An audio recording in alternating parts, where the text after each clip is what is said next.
Hello and welcome to the Money Marketing Podcast. I'm Kimberly Dondo, Digital Content Manager. And in this week's Weekend Essay Podcast, we have reporter Jean-Baptiste Andrieux giving his personal insights on money in a Vietnamese household. Take it away, JB.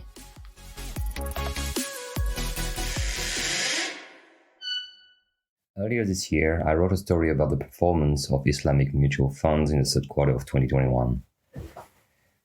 To understand more about this specific area of investment, I spoke to TAM Asset Management Chief Investment Officer James Penny, who told me, a lot of Muslim investors are still investing into property, physical gold, or off-market assets. It's what their parents did before them, so they see some safety in that. Now, I do not have any Muslim background, but it somehow sounded oddly familiar. While my name does not really indicate it, it could hardly sound more French. I was actually born and raised in a bicultural and also biracial household by a French father and a Vietnamese mother. Referring to the Indochina War, a very subtle former colleague of mine in France summarized my situation as being on both sides of the machine gun. My background is important to me, but I rarely talk about it. I just think it is nobody's business. It is neither a badge of honor nor a cause for shame. Besides, the Vietnamese minority in the UK is very small. Let's be honest, it is quantité négligeable. There is no point in discussing it. I'm making an exception today because at some point you run out of ideas for those weekend essays. That is enough of a digression. Let us talk about money. The reason why this description of Muslim investors hit close to home is essentially because that is also what Vietnamese immigrants do. It is perhaps worth emphasizing that there have been different waves and types of Vietnamese immigration. My experience as a byproduct of the wave of political refugees from the defunct Republic of South Vietnam differs from the experience of someone for the northern Vietnamese immigration to former countries of the Warsaw Pact, for example. We differ greatly from how we use money to the flag we use to represent ourselves. I've heard stories about buying physical gold and how it is the only asset you can trust all my life. There are historical reasons for this. As the capital of South Vietnam was about to fall into the hands of the communist North, the local currency, the South Vietnamese dong, collapsed. Gold became a refuge currency. I suppose it is comparable to how people living in countries going through economic collapse buy cryptocurrencies nowadays. In addition, gold found another use in the following years.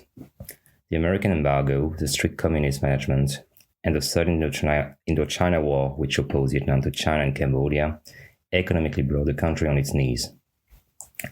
As everything was rationed, my family told me how gold became the currency to purchase additional essential goods such as food on the black market. Also, gold was a way to buy your place on the boat to flee the country.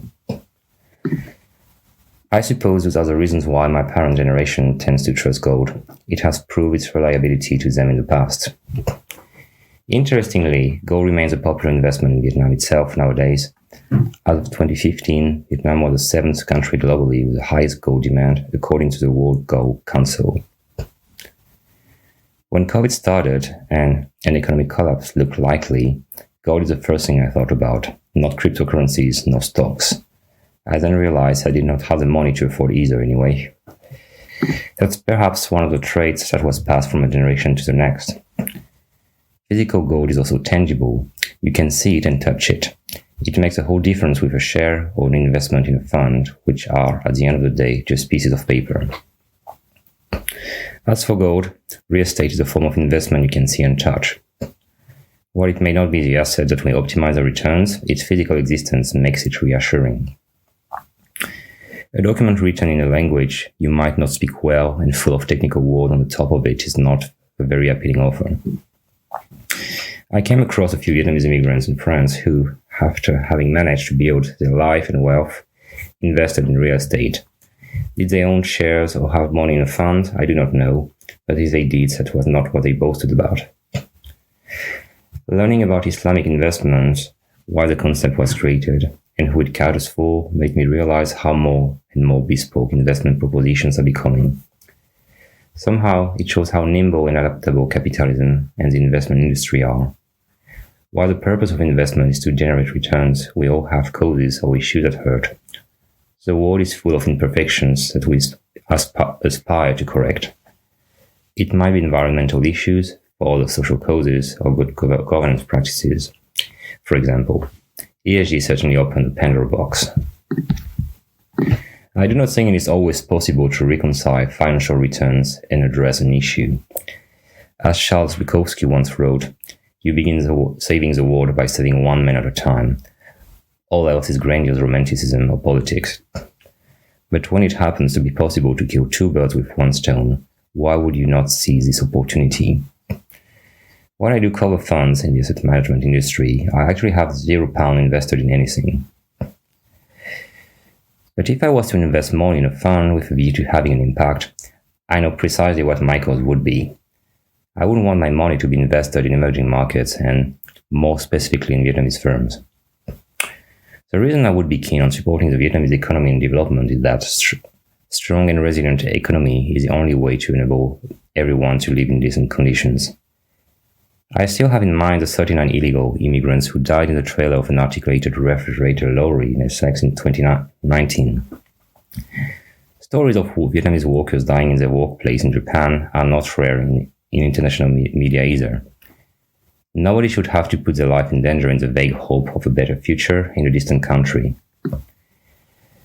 A bitter truth about many foreign-born Vietnamese, including myself, is that you grow up with an inferiority complex toward more developed Asian nations. We do not play in the same league, and we know it. Considering my absence of wealth, my contribution would merely be a drop in the bucket. I'm obviously not going to be the main backer of what could perhaps someday be the Vietnamese equivalents of the Japanese keiretsu or the South Korean chaebol. The South Koreans had a miracle on the Han River in the second half of the 20th century. If we ever have a miracle on the Red River, hopefully I will have contributed, even if modestly. If you search well, you will always find a weak spot to incentivize someone to invest their money. Thanks, JB, for another illuminating Weekend Essay podcast. We do hope that you enjoyed it.